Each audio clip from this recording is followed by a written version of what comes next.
How's your week been, Will? Not too bad. I've been home for Easter, which has been nice. Just for a few days. Nothing major. Anything nice? My mum took me to this cinema in Sheffield, and they only play foreign films. It's fantastic because there's no annoying kids there, and they're always interested in movies, and the plot line's always so different. I suppose when you watch an American film, you know exactly that there's going to be this peak and then this drop and etc. You can guess. Full circle, yeah, exactly. It's like he's dying. They're going to fall in I love. know, yeah, Yeah, exactly. There's going to be some heartbreak and there's something, yeah, there's going to be this climax and this descent, and then it's all going to come together and happy families.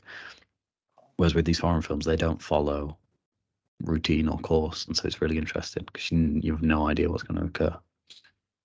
Speaking about routine or course, that happens often with corporate burnout, I heard. People think life's going to go a certain way, but it doesn't. Why is that, Will? Jesus Christ. That was good. There's a bigger leap you could have made. So I read a book called Pathless Path by Paul Millard, I believe. He's quite up and coming at the moment, actually. He's quite big on Twitter.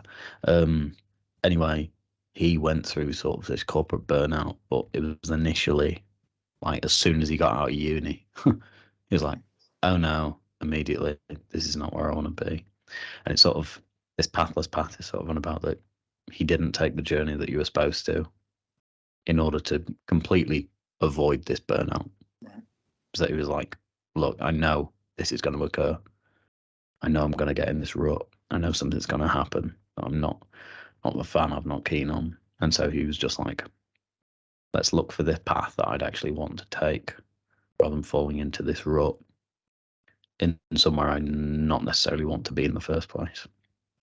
And so he also talks about how we label ourselves. That as adults, and well, I'll go into that on a bit later, but as adults is that when you're asked what do, you prescribe your job as this title, use this verb of I'm a doctor, teacher, writer, whatever. And it's kind of reductionist, and that you're probably a lot more than this small portion of your life, and that maybe these weekend activities and hobbies actually represent you better than this job that you may not even care about. And that we often see it's extremely common is that not many people would ever reply with something other than their title. Yeah, I think personally that's probably because like how capitalism has shaped us. Mm-hmm. I think that it's an output metric. Yeah, we're measured on how much money we can generate because that's the socialist construct that we're part of. Mm-hmm. Is that kind of true, do you think, in like Eastern cultures more so? Like, oh, that's interesting. Actually, I was going to say with children, obviously they don't have this like that perception, and so if you ask them, they don't say, "Oh, I'm a grade 4 student." Yeah. They say, "I like building blocks and diggers, mate." Yeah. Yeah, they say things that they enjoy, maybe. Yeah. Yeah, which is, and then it's wired into us that we have to produce this metric of output instead. And that you also see this with people who do multiple things. So a friend of mine, he has like a few side gigs and then a main gig, but his side gigs of like editing and writing and like production making and stuff make him more money, and he's known more for doing that than his main job, which is working at Sainsbury's. But if you ask him what he does, he says he works at Sainsbury's. A humble dude. Not that he's a video editor, because he doesn't see that as the main output. He sees that as something he just does on the side. And so even though I prescribe him as the video editor, the graphic designer, he would tell other people that he works at Sainsbury's, basically. This is strange. And that he's focalized this main output. But the Eastern thing, the West-East divide is quite an interesting thing. I think that'd be nice to look into. Would be interesting. and what they would present themselves as. And I thought that was a nice introduction, basically, to what we're looking at. Is sort of this corporate burnout. Is this, and another term that's quite thrown around at the moment is the quiet quitting. Right? If you heard of that? Is that when you just leave an organisation without saying anything? What is quiet quitting? So quiet quitting's like the modernized soft term for basically you're getting by in your job. You're no longer trying. Is that you turn up, you clock in, you clock out. You turn up, do very little or as little as you can, and then leave. Get sacked, yeah. So it's the So the quiet quitting is that you're basically you're not a contributor of the job anymore. You're solely just there, and so that's what quiet quitting is, and you see that quite often, and that deteriorates very slowly. To get into this job and you'd be passionate and ambitious and excited, and then whew, and. Do you think? I think a lot of people aren't. I think a lot of people go into careers and not passionate at all. I think loads of people like our age leave, especially if they haven't got higher education, especially if they haven't dedicated more energy or time into gaining like a specialised skill, or they're not passionate about that initially. Loads of people that I know just go in, leave high school, join a job, and they're not interested in it, and they're just doing it for a paycheck, and they're always at that quiet quitting stage. Mm-hmm, mm-hmm. And I guess that's the line between the job and the career aspect. Oh, sorry. Is that within the job it actually starts off as quiet quitting, and then maybe you get into it, or maybe you get a promotion that makes you a bit more ambitious, or you get into it a bit more. And then with the career, is that it can still happen in the career. Is you start at the top, you're ambitious and looking for that promotion, and maybe you don't get it, and then slowly you go, guess I'm not going to put much work in anymore, and that occurs. I imagine that if you start off as a quiet quitter, or you're going into it for just seeing it as a paycheck, your way of like mitigating against that quiet quitting aspect would be to focus on getting a promotion to earn more money. Like if you're going into it for more money, then your motivator should still remain money to progress. Mm-hmm. So you should be looking at like either jobs that are the same thing but with more money, or to gain promotions, to just focus on exactly the one thing that motivates you, rather than trying to be like, oh, I want to be passionate about my job, and pretending like you're bothered about that. Actually being realistic with yourself and being like, actually no, I'm in it for the money, and just doing that. It's probably a better approach, really, isn't it? And so that's sort of what he talks about in the book, is that if you're doing something you love or something you're bothered about, you won't quiet quit. Is that if you are quiet quitting, you're in the wrong place. This isn't for you. And that if that promotion is going to get you out of that rut, maybe it's beneficial, but maybe you're just not in the right place at all. Maybe you need to change pathway initially. And that something else that he mentions is arrival fallacy, and that you're after this milestone, maybe it's this bigger paycheck or this promotion or whatever, and then you reach it thinking it's going to give you this everlasting joy and satisfaction, and you get there and you're actually in the same place you were initially, and that it was about the journey really, and that you've trekked all this way, and actually you're not going to be satisfied with this, and that maybe you need to deviate or change career, or think about what you're doing it for, what are the motivations behind it and stuff.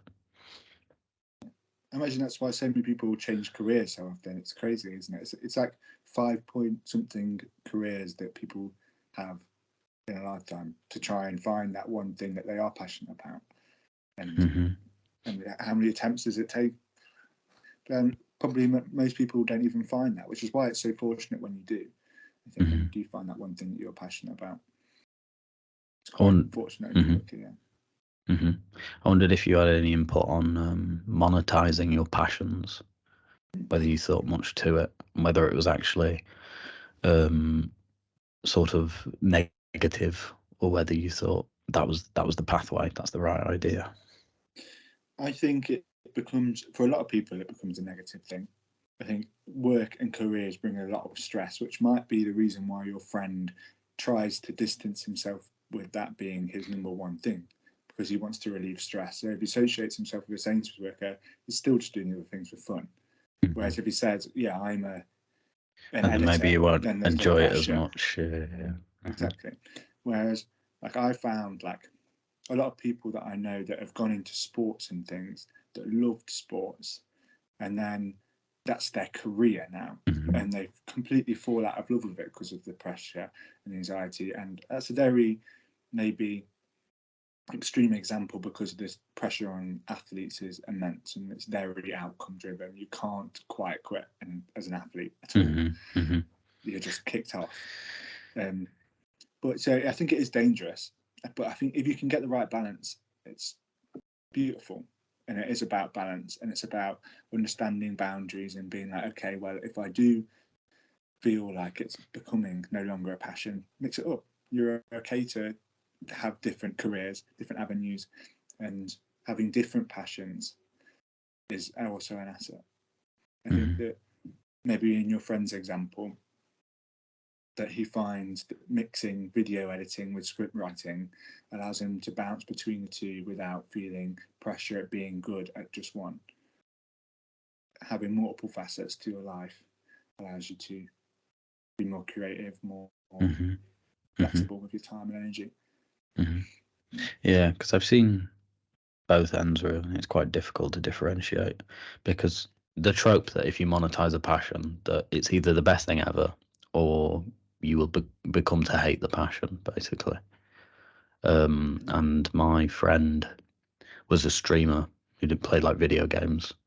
He did that for 11 months, almost a year, was making a full-time income, and stopped. He decided to go to uni because it wasn't fun anymore. He couldn't do what he wanted to, and so he wasn't.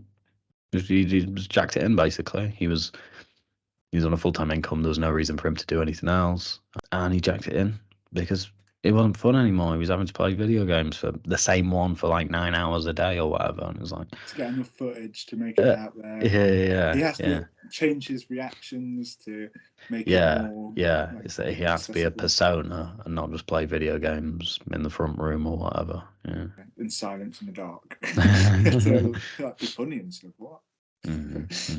Yeah, I can understand that. I think it's very common. And something you see on like the business Twitter is that they also believe in this, and that they'd rather own 10 gas stations that make them 15 million a year and then go surfing on weekends or whatever than to open up a surf shop or whatever. Is that they'd prefer work to be work and play to be play, and sort of that's difficult, especially in a time where you're dedicating more and more time to work. And so you sort of have to strike that balance. Is that maybe passion is what you're looking for rather than fun, rather than joy. And that's something Carl Jung sort of talked about a lot in his earlier works, is that he has two personas, and that he was like a scholar in one persona, and then in his other he built like a castle in Switzerland, and so cool. And like played in like a sandpit as a scholar, basically, like while creating works and doing talks around Europe and stuff. He had this second persona that wanted to build and to play and to craft, and that he didn't need to open up a garage and fix cars for a living. It was just a creative output. So he had a fun side and a more passionate side. I thought that might be quite interesting. He didn't make a business out of letting kids into a sandpit. Yeah, he didn't open up a nursery and then invite himself around a few times. Yeah. And that makes perfect sense. I mean, but if that's the thing, then so why do people mix the two? It's because of that lack of balance. It's because the fact that we are expected to work so much now. Is that it's expected to become sort of life itself, isn't it? Is you're supposed to merge to make do? Is it sort of this burnout? Is that everything's sort of congealed and combined together, and there's no separation, there's no lines? But then you also don't want to go into career. I mean, personally, and I imagine the general population don't want to go into a career that you do not find enjoyable. So But then you quiet differentiating a quit. passion and something that's actually quite fun. Mm-hmm. So you want something in the middle bit, is what Freud's kind of saying there, or Jung saying there. I think is that you want something that's fun but isn't your passion. Yeah, or maybe you need the opposite. Maybe your output is just fun. Maybe you just like outdoorsy sports or crafts or creating things, and maybe that's your output. But maybe your passion is something else. Maybe your passion is to write a book, and maybe that is a noble pursuit, and that there doesn't need to be a side hustle, and that instead this separation of work-life balance is a fun side, and that you're going to go kayaking on weekends, you're going to go water skiing or whatever, and that it's more like fun activities or fun hobbies or creative hobbies, things that separate you from work, where work seems to be more driven or oriented by goals. Yeah. Does that seem to I think that resonate? makes sense. Yeah, it does. I think it does make sense. I think that a lot of people perceive, for example, it's more difficult to make a career out of something that's a passion, in my opinion, because you're more likely to maybe struggle and get that dropout of you lose passion for it. And also, typically, those things that you're passionate about are difficult to make money in, harder ventures to go through. So a lot of people that are motivated by money, say those business Twitter profiles, that's maybe not the thing that they're going to go for, because also it's more difficult to make money out of those. It's probably harder to make money out of owning a surf shop than 12 gas stations. So it's an easier way, and then they get to enjoy the design of it. So if they're motivated by money, that's the better way to do it. But if they're motivated by surfing is their passion, truly, rather than just their enjoyment, then they would do the surf shop. Yeah, that's something we've discussed before. It's sort of about, don't sell cars if you're not interested in cars, because the man who is interested in cars is going to sell a lot more cars. It's sort of that trope, yeah. But I think I'd sort of disagree with the passion thing. Is I think passion is career, and I think fun is side hustles and hobbies, because I think fun to me isn't driven. It's more of meandering. It's sort of exploring. Is that fun? Yeah, is that fun is purely a process-based game. There's no desire for a goal or an end point, and so passion usually has an end point to it, or a sort of flag at the top of the hill.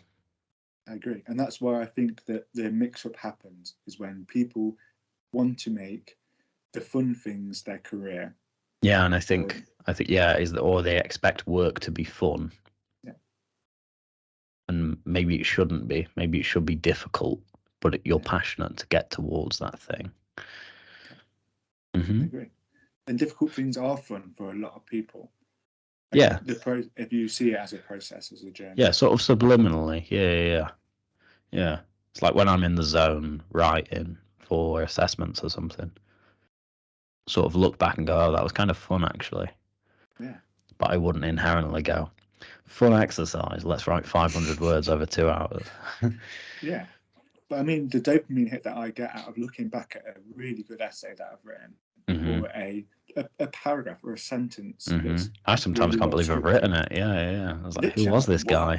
This dyslexic boy's just written that. But yeah, I agree. Another book I was going to mention that's worth pointing out there is Essentialism by Greg McKeown. Don't know if you know about that. I know a bit about essentialism. That's you just kind of just doing one thing, isn't it? You're focusing on sort of, yeah. And I thought that would where we draw back to this burnout aspect, is that he talks about this a lot, and that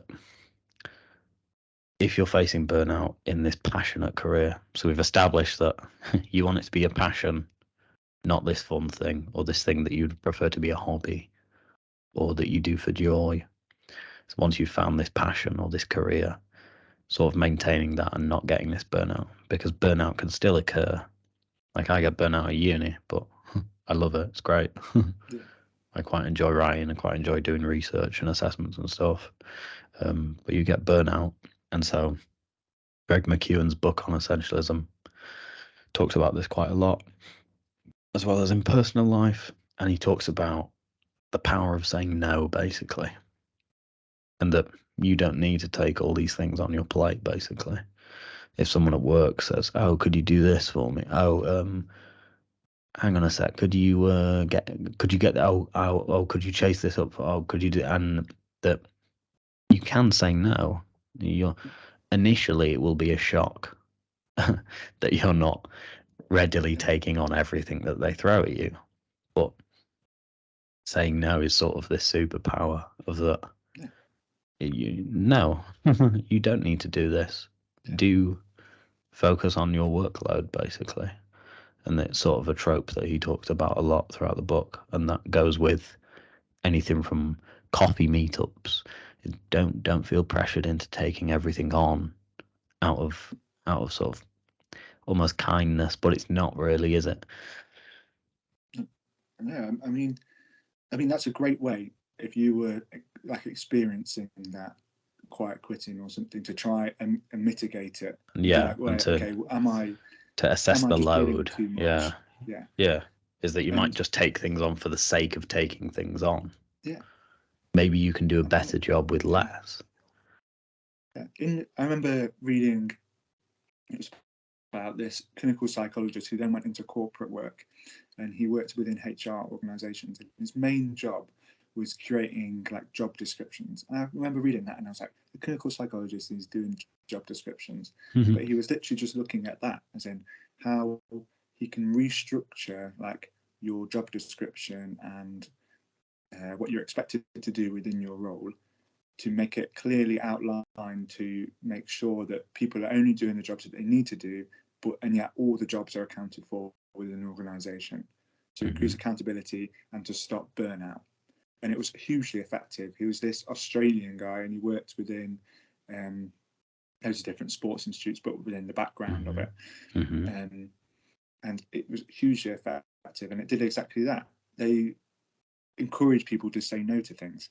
To be like, look, here's a piece of paper that says everything that I should do. It's not in here, but here's a piece of paper that says that this person should be doing that role, and signpost them to it, because you don't want to go to your job and to your boss at your job and be like, "Yo, I'm not doing this," and fob him off.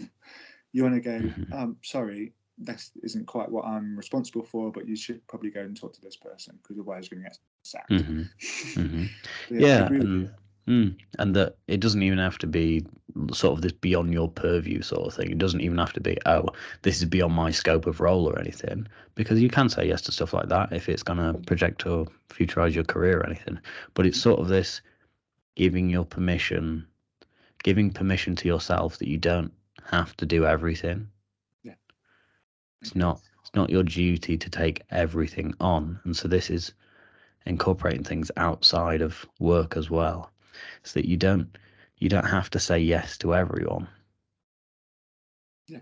And that maybe quality contribution comes from this lower quantity of your caseload, basically.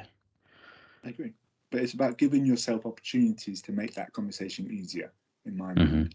We all want to set boundaries, and we all are maybe consciously or subconsciously aware of our need to set boundaries, and yet like systemically we're terrible at it.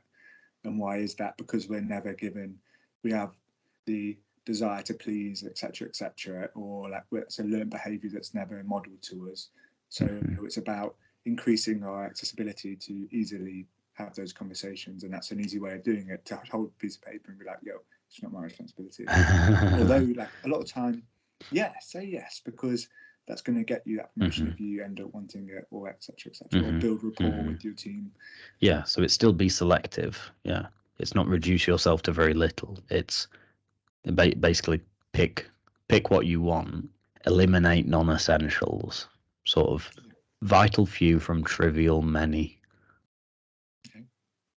And that he's not saying be lazy. Oh, don't go and try get that promotion. It's no. How about you focus more aligned to it and reduce some other things? Maybe you need to outsource your side job a bit more because it's taking up too much work from a main project that could get you this promotion. And maybe you should hone in on that. And then something that I follow is, I call it necessities, not niceties. And oh, it'd be nice to do that. Oh, it'd be nice to do. Oh, yeah, it'd be nice to do this thing. And like, how about You need to. yeah, how about scrap it and let's just focus on the necessities and let's pick things that I want to give all my effort to and that I want to contribute the most to, rather than running myself thin by doing every job, attending every meeting in the book, trying to do it all when it's unnecessary. If you are saying yes to everything, it can be a contributor of burnout, basically. And saying no will help you get out. Yeah, I think there are tons of ways of reducing that potential of burnout, and I think that's a really good way.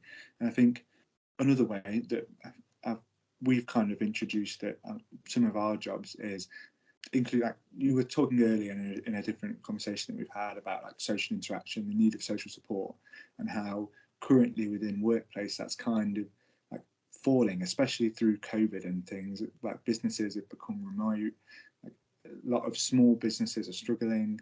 All these kind of things are isolating people to work more independently.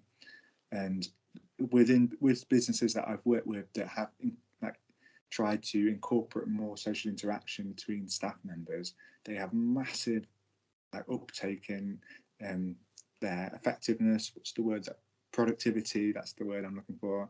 And it's been really beneficial. And I enjoy going to work more when I enjoy the company of the people that I'm working with. And that's another really good way that I've found helps.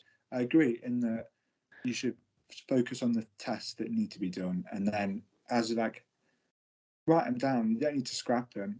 Put them on the side list and have them there, or maybe put them in your things that you want to do outside of work. If it's actually something that you want to do, investigate. Do it out of hours. If that's you're going to enjoy doing it. If it's something you want to do, it's a nicety. Go for it outside of work. Yeah, for sure. Yeah, and that maybe initially you can go back to saying yes and taking on a lot more on your plate, and that if it's going to help you sort of get out of this trough and get you on this trajectory pathway, maybe you do need to start doing this, basically. Yeah. What about alternate pathways? Let's do it. Would you like to start? What alternate? Oh, okay, no mind. What about alternate pathways? So this links back to Paul Millard's book of Pathless Path. Is that he's trying to get you to go a different way to how everyone would go. And there's no requirement to go to college and then do a master's that you don't care about, and then get a job that you're not too fussed about, and then try get a few promotions and then retire at 65 and do what you like. Yeah. And then the fun starts. Yeah. Is that you sort of start at 65. Yeah, and he talks about this. He calls them mini retirements, and that the fun doesn't need to start at 65. You need to integrate it while you're still fit and healthy and able to do everything. That's great fun, basically. And he calls them mini retirements, and he will take. Yeah, he says it's like a win-win proposition, and that as a mini retirement sounds, it's as it is in the word. To be fair, is that he will take a mini retirement off in the year and look at basically what he'd like to do in the future when he actually does fully retire properly. It's when he does get to 65. What's he gonna do? And so he takes this year out, or he takes 3 months off and just sort of a long trip away somewhere. And he's not working. He's not avoiding work. He's not trying to escape it. He's taking some time off. And this is also very helpful if you work remotely, as a lot of people are now doing. So that gives you the ability to travel still. Is that he will travel somewhere new. He'll go to Thailand and he'll stay there for 3 months and be like, oh, is this a place I'd like to settle down? Can I do what I love? And he'll do this, and he'll live cheaply or below his means or something in Thailand, paying £10 a day or whatever for 3-course meals and stuff. Brilliant. And sort of this mini retirement is lowering the odds that he'll be unhappy in the future, but he's sort of crafting an interesting life while young and living it, basically. And it's sort of making him excited and a little bit, ooh, if I keep going, maybe at 65 we can retire and go to Montenegro. And so he's integrating Teasing these himself little, with it. yeah. He's going, oh my God, we could do this forever, you know? Yeah. And so he'll just go away, and he says it's a win-win proposition, is that he'll do a long travel because he works remotely. So he's able to go where he likes, and he'll pick a place that's interesting, that has all his hobbies nearby, and he'll go there, and he'll be like, oh, could this be the life for me in the future? And so he's having this experience and this journey, and he's trying out new places, and that's helping him establish where he wants to be in the future. He's sort of like testing the water on where he'd actually retire in the future. That's cool. I like that idea.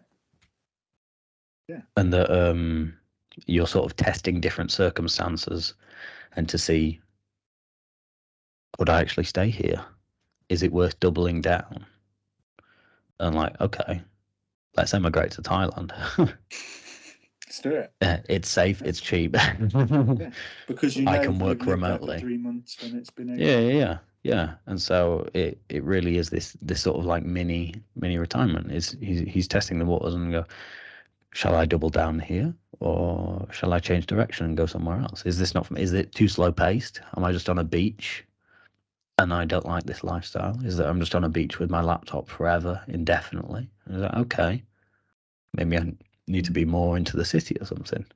And that he's sort of, there's a couple of things, isn't it? It kind of breaks up your scenery of where you're doing your work. I think it's fantastic because it's so like holistic. He just hits loads of heads.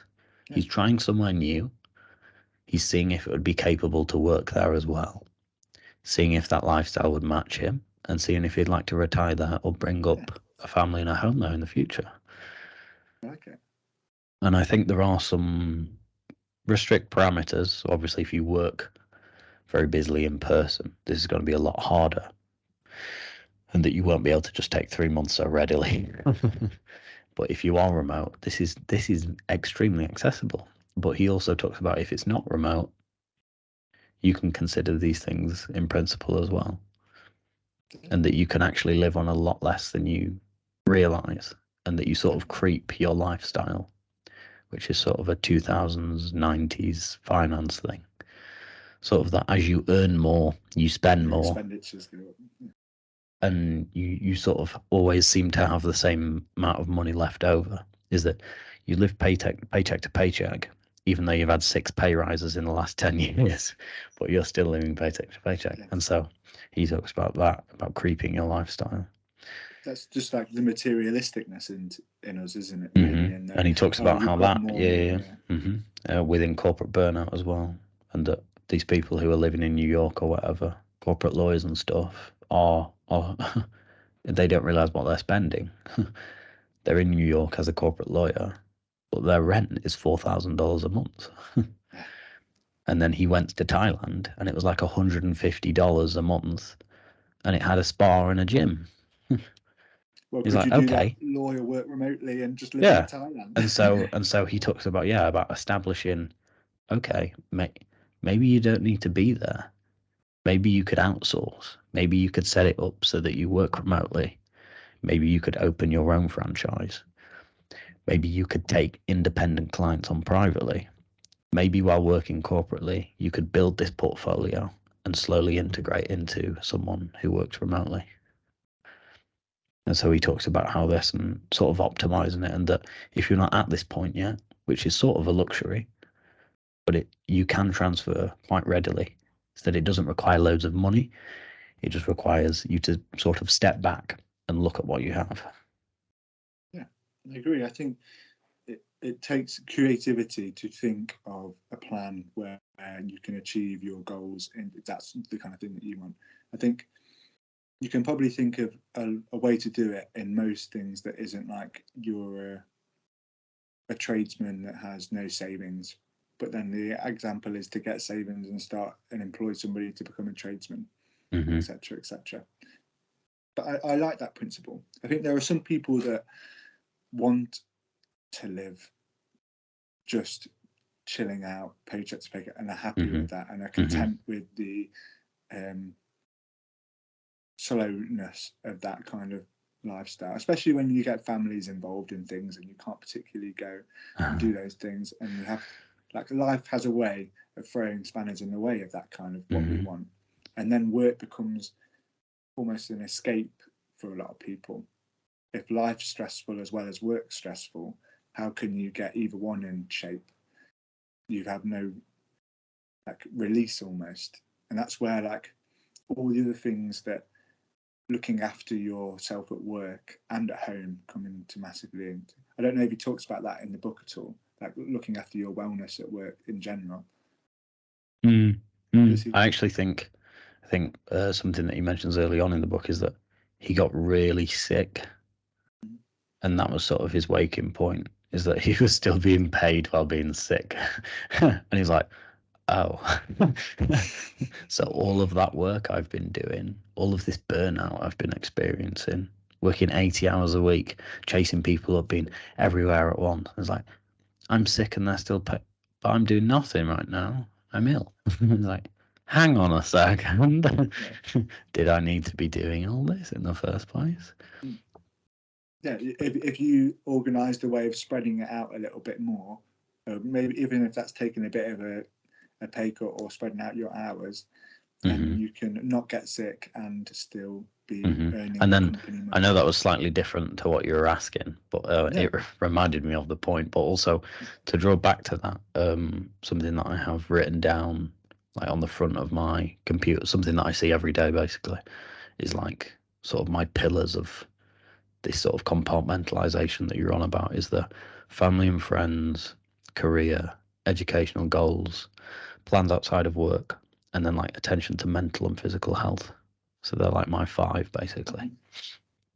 And I think you need that balance with all of them, don't you? And that, as you were saying, if you're in a rut with both, it's very difficult to really do anything. And I wondered if you wanted to explore some ideas on how you get out of a situation like that. Yeah. Where everything's fallen apart basically. Yeah. Because I know it spirals downwards, doesn't it? First work goes, then the career goes, and then friends fall apart, and then something happens outside of your control as well, and then your sleep goes, and then all of a sudden you're not eating, and then you're not showering anymore. So I wonder if you want to talk about that. Life compounds often. I think I love the thing of bad things happen in threes, but sometimes it just kicks you the whole way bloody down steps, and it's like, whoa, my life was on such this path, my identity was this thing, and then suddenly I'm not that thing anymore, and I'm not doing the things that I was. I can't seem to make myself in that same way, or I'm blank, and I'm in that quiet quitting state, and how the hell have I got here? I was that passionate person at work, and yeah, that your life has crumbled in that way. And there are tons of things you can do. I think within psychology, we separate things into behaviors and thoughts and things. That's kind of the model that we kind of follow. So work on that. Be like, okay, what are the behaviors that I can do that can improve my life in those 2 aspects? Okay, they're setting the boundaries at work. They're trying to communicate with my staff members better. They're challenging the negative thoughts that I have about work. What behaviors can I do at work that will improve my things? So can you organise your time better? Can you organise your workflow better? All that kind of thing. I would probably start organisationally with work by trying to communicate to your boss that you're struggling. Currently, there's a huge push within the UK to try and increase productivity by increasing your mental health of your staff. It's proven. They're starting to clock on. And over again. Exactly. Because if you've got a staff population that's mentally strong, your productivity and your profits go so much higher. It's ridiculous. I mean, there's tons of stats that you could just Google it. And I think we've gone into businesses and done it. What were you going to say? Sorry. I was gonna say, just on top of that sort of incentive that they have, is that it's also nice to spread it. It's not, you don't want to take all that on. Is that sort of containing this burden isn't helping, basically. Is that you want to you don't want to place it on other people, but making them aware will help your situation. You're not being a burden. You're sort of discussing this issue. You're going, hi, look, I'm not going to be like, I'm not performing at my best right now. Yeah. I want you to be aware and not think I'm quiet quitting. Yeah. This is the reason why I'm feeling aware, and that having that conversation in the first place is difficult. Building up the courage to have that is hard, and we recognise that. But once you are able to have that conversation, like I remember when I started with the current job that I'm working at, and it was clashing a lot with my university balance. So I was working lots of shifts, but I was also going through exam season last year, and it was like, well, this is way too much. One of these is going to be suffering. And I had to have a conversation with my boss and be like, I'm really stressed out at the moment. Can I reduce my hours a little bit? But that would mean that when I am working, my productivity will be a lot better. I'm going to be able to look after the people a lot better because I'm not focusing, oh my God, I should be doing work right now, and et cetera, et cetera. Like my mental health will improve. And your boss also has a duty of care towards you as your employer. They should take into account your mental health. And if you disclose that to them, they have a legal obligation to do within, I can't remember what the legal term of it is, but like to make like measurable improvements that don't impact the business negatively. They have a legal obligation to do so. A lot are integrating well-being sheets, aren't they? Yeah. Is that you'll do one before and one after, or one quarterly or something, and it'll just sort of like a little check-in just to make sure that things aren't getting overwhelming. Which is great. Mm-hmm. Yeah, it's becoming a field which is more and more accepted as mental health becomes more accepted. So I think at work that would be my first step, is talking to somebody, and it would then be, well, the first step before that would be, and then that eases the burden at work then, which gives you the ability to focus on home life. Yeah. Going to bed on time. Waking up at a reasonable time. Cause. Yes. Yeah. So you've sort of softened the blow of what might have been the burnout or the cause of the issue. And then now you're working back to build back that foundation that will allow you to fire up again and get started. Exactly. Okay. And then again, that's about behaviours and thoughts, and challenging the negative ones, challenging the non-self-compassionate thoughts, or encouraging the ones that are positive. Like being like, okay, I enjoy this aspect of my life, let me do it more. The double downing, that's the mini retirement thing. Yeah. Exactly. Mm-hmm. If you're stuck in a rut, change your scenery, change your thoughts, and change your behaviours. Very easy for me to say out here and just do like that. You need to set a plan of how you're going to do that. You don't have to do that on your own, which is exactly why talking to your boss, talking to your family, talking to your friends, having a support network's amazing things. Yeah. Oh, wonderful. Well, how would you stop burnout, or how do you see, like, this guy planned how he was going to then live out his career? How would you plan to do it? Were you following the same model as him, or you going to do it a different way? That's interesting.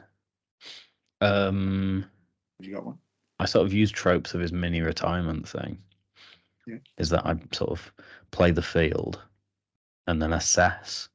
And so something that I find rather amusing is that I'll look back 6 months ago at my previous self and cringe indefinitely and be like, oh my God, I can't believe that was you. I can't believe so in a bit of a judgy way, but nothing negative. But it's because of the progress that's been made, sort of because I'm exploring and ever changing and trying to evolve and trying to seek new avenues, is when I look back in short periods of time, I realize how far I've come and how different things have been. It's like, oh, only 12 months ago, I'd still be doing this, which I hated. Oh my God.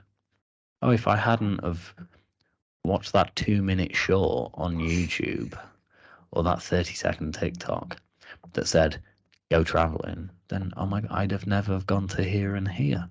And so sort of uncovering unturned stones sort of thing. It's like, I'm sort of trying to look at everything and do as much as possible.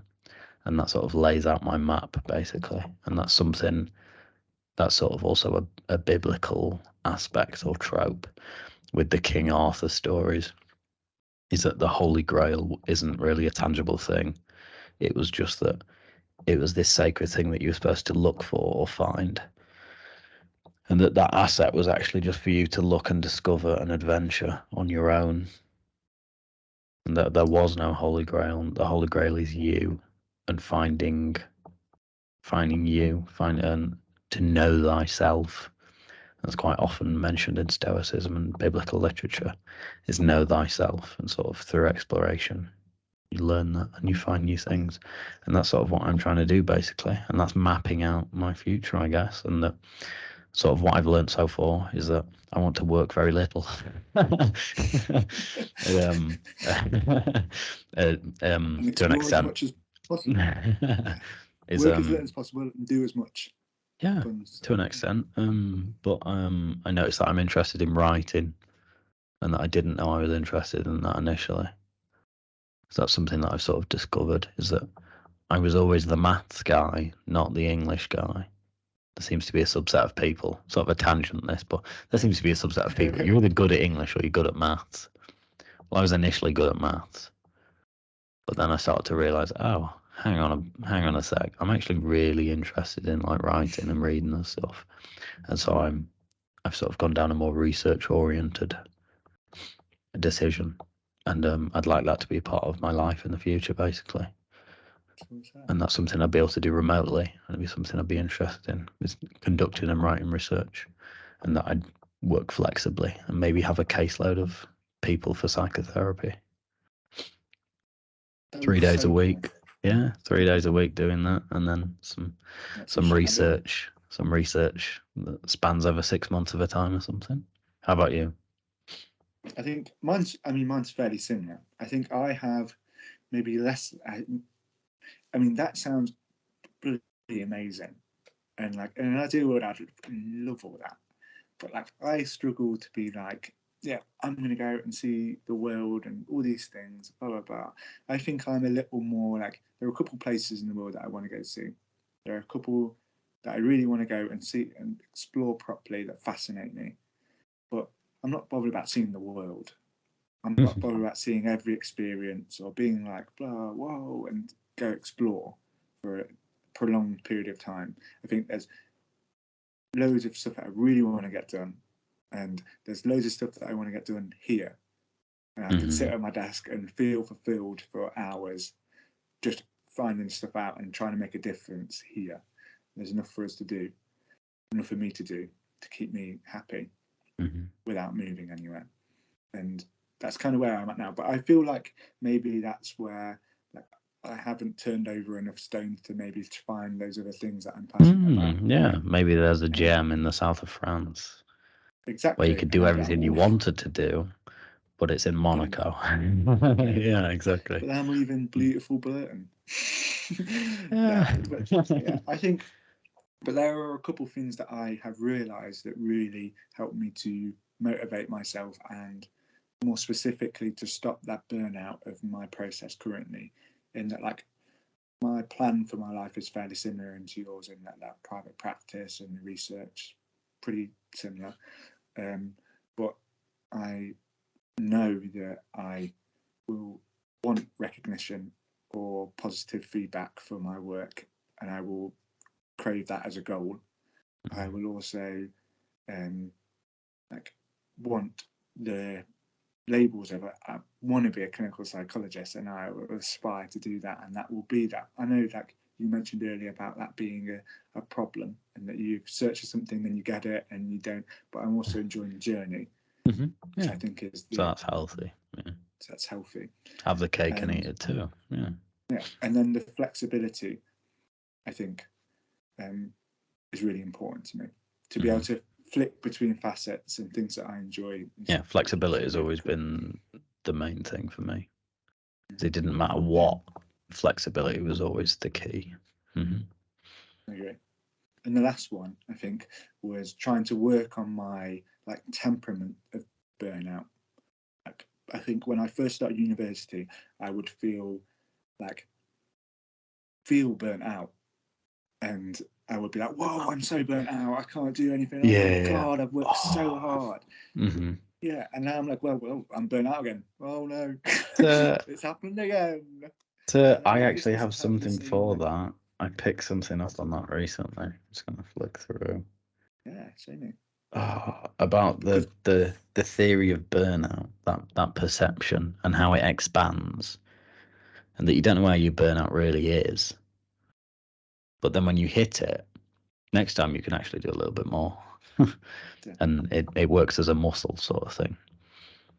Is that, I agree. or like stress, and I think they call it eustress, eustress, which is good stress, and that's the opposite of the one that causes cancer and everything like that.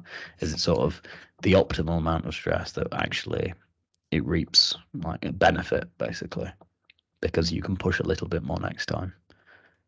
And that's your survival mechanism of stress rather than the mental health version of stress. Yeah. Oh yeah. So this can be like physical stress and stuff like that. So physical stress being like the working out or running or something like that. But then regular stress, so work stress, can also be beneficial. Yeah. And then obviously too much, and it causes things like cancer, autoimmune diseases, and stuff like that. And it's actually really bad. But on that topic, of the burnout, I don't know where I've written it down. I'm just scrolling through the notebook. Yeah, I'm going to read you out a little quote. Go for it. I'm debating whether to put it as in like the top of my acknowledgements of my dissertation. Yeah, I'll read it out to you and you can tell me what you think. So, little do you know your own blessedness, for to travel hopefully is better thing to arrive. The true success is to labour. Did that make sense? That reminds me. That sounds. That reminds me of the Dan Quo stuff. I sent you him recently. He's lovely stuff like that. There's some brilliant ones for stuff like that. Right, I found this thing. It was I don't really like this person, but I have a little distaste for this person. But what they said was rather interesting. So it was Alex Hormozi. I thought you were going to say Alex Gilbrian. No. Yeah, I got this from idiot. So this is from Hormozi, the sort of Chad guru, millionaire, whatever you want to call him, philanthropreneur. And he talks about that. And it's sort of what you were on about, basically, is sort of our own burnout and sort of how we can expand these limits. And I wouldn't necessarily say burnout, because that's sort of you've gone too far, but sort of exercising your length of work, sort of hard work, your mental toughness, whatever you want to see, or how hard you can work, or whatever it may be, pushing yourself basically to a good amount, to a positive amount, and that burnout is a little bit too far. And that's where you've overdone it, basically. And he sort of takes a theory of mind view, so it's a bit of a psychology thing, this theory of mind. And he says you often see people or other people go, "Oh, you're working too hard. Oh, you're doing too much. Oh, or you see other people and you think, "Oh, they're doing far too much. That's ridiculous." And think, "Oh, how can they do all that? That's ridiculous." And that it's a theory of mind thing. And that you think, "Oh, so and so's gonna burn out. They're working 11 hours a day. They're gonna burn out." And it's like, no, that's how much we would feel if we did that amount of work. And I thought that was really interesting, because you see it so often. is that people will come to me or whoever, and they'll go, "Oh, you're working far too hard," and it's like, no, that's just how you would feel if you were doing that many hours. To me, I can go for like this long or whatever. It's like, oh, but you can only go for this long, and so your perception is that, oh, he's gonna burn out. Oh my god, he's doing far too much work. And I thought that was quite interesting because I never thought of it like that. Interesting. Is that we all sort of have this set perception, but it's our own internal scale. So it's like, oh my god, they're doing far too much work. It's like, no, my far too much work is 6 hours. His far too much work is 15. And so no, it's not. And that's all dependent. That's dependent on a couple of things, I guess. Really, I mean, that's modelling. It's you building up that stress tolerance, and it's also like your internal monologue. Like if you say to yourself, "Yeah, I'm not working that much really. I'm only doing 6 hours a day." You say that to yourself repeatedly, you're going to believe it. You're going to be like, "Yo, I could work 8 hours, minor." Yeah. And the theory of mind thing again is that it's all individual, and that he talks about like, to them it's work, to me it's play, and like they think I'm working so much, and no, it doesn't feel like work. Hours. Yeah, exactly. Yeah, it's like, oh, I actually really enjoy this. I just thought that was something interesting that I stumbled across this week. Yeah. Fantastic. Well, what a great way to wrap it up. Well, it's been a lovely chat. Wonderful. I think we've had a good little talk. We've done 2 books. We've ran through 2 books. We've talked about we've talked about our own paths, different paths. We've had a Hormozy quote. We've given some tips and tricks to reducing your burnout. We've also explained how burnout can be prevented through increasing your tolerance to stress and things like that. And sort of finding your bottleneck. Yeah. Exactly. It's been a great podcast. I'd recommend it. Would you? And if you've liked it, like and subscribe. Yeah, you can find us on Spotify, Apple Podcasts, and YouTube. And check out Will's jeans. Oh yeah. By the way, guys, if you need PT sessions, jeans, wonders. So do we stop? Do we wave goodbye or do we stop record? What do we do? Yeah, I think I just hit stop recording. You ready? Ooh.